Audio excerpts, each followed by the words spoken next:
Ya, 2 orang di Indonesia dinyatakan positif corona. Dan saat ini Presiden Joko Widodo memberikan pernyataannya, kita saksikan bersama. Update data kasus yang kita catat sampai dengan hari ini.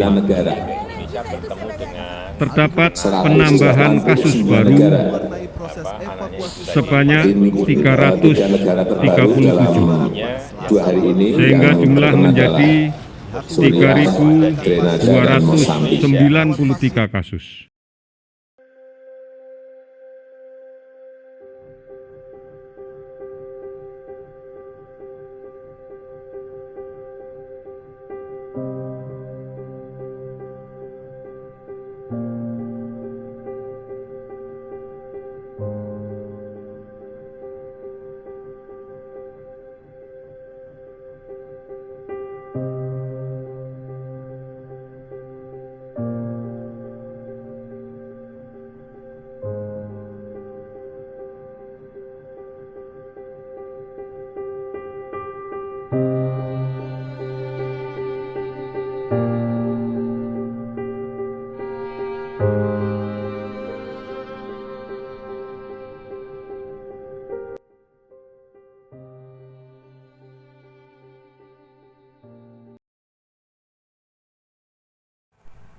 Coronavirus COVID-19.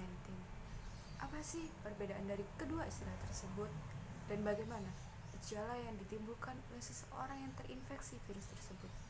Lalu, apa saja protokol yang harus dilakukan agar virus ini tidak menyebar semakin luas? Mari kita bahas.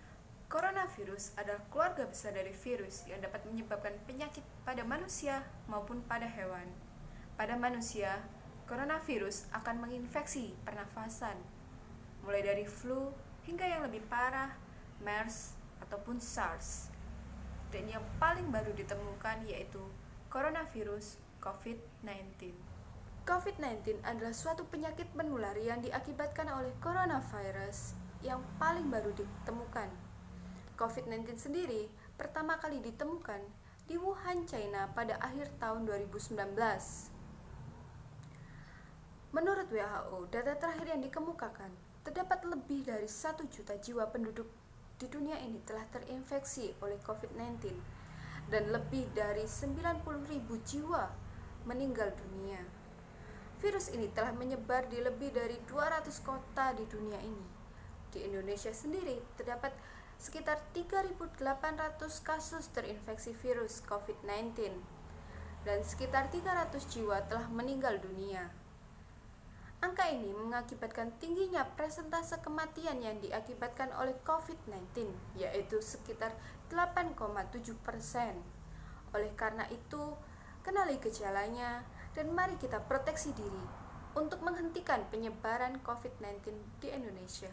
Gejala COVID-19 yang pada umumnya dialami adalah demam, batuk kering, kelelahan, atau bahkan sesak nafas. Namun, ada beberapa pasien juga mengalami seperti nyeri atau sakit, hidung tersumbat, pilek, sakit tenggorokan, bahkan diare. Gejala-gejala ini akan dimulai secara ringan dan akan bertahap terus-menerus. Namun, ada juga beberapa pasien positif COVID-19 yang tidak mengalami gejala-gejala yang telah disebutkan sebelumnya.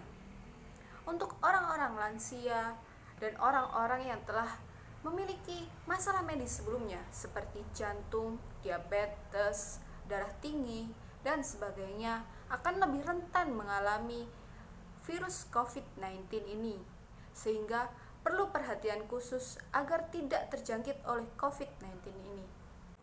Pada proyek konstruksi kami memiliki beberapa protokol guna pencegahan penyebaran COVID-19. Protokol ini dibuat berdasarkan atas Kemen PUPR tentang proteksi COVID-19 di proyek konstruksi. Yang pertama, pembentukan Satgas Pencegahan Penyebaran COVID-19. Satgas ini dibentuk oleh pemilik proyek yang beranggotakan atas tim medis dan tim HSE. Yang kedua, penyediaan fasilitas pencegahan COVID-19. Fasilitas ini dapat berupa sabun, masker, ataupun hand sanitizer. Setiap orang, baik pekerja ataupun tamu yang memasuki kawasan proyek haruslah memakai masker yang telah disediakan. Yang ketiga, edukasi. Kami selalu mengedukasi pekerja untuk menjaga diri dan mencegah penyebarannya COVID-19. Edukasi ini dilakukan pada saat pagi hari atau pada saat safety briefing sebelum dilakukannya pekerjaan pada hari itu. Yang keempat, pengukuran suhu tubuh. Pengukuran suhu tubuh ini dilakukan pada pagi, siang, ataupun sore hari. Setiap orang yang akan memasuki kawasan proyek harus melewati pengukuran suhu tubuh terlebih dahulu. Yang kelima, kerjasama dengan rumah sakit atau puskesmas terdekat.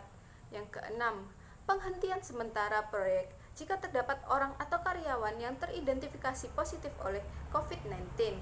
Yang ketujuh, penyemprotan desinfektan terhadap seluruh sarana dan prasarana yang terdapat pada proyek, baik di kantor ataupun di lapangan. Berikut tadi adalah sedikit pemaparan tentang COVID-19 dan protokol yang kami lakukan pada proyek kami.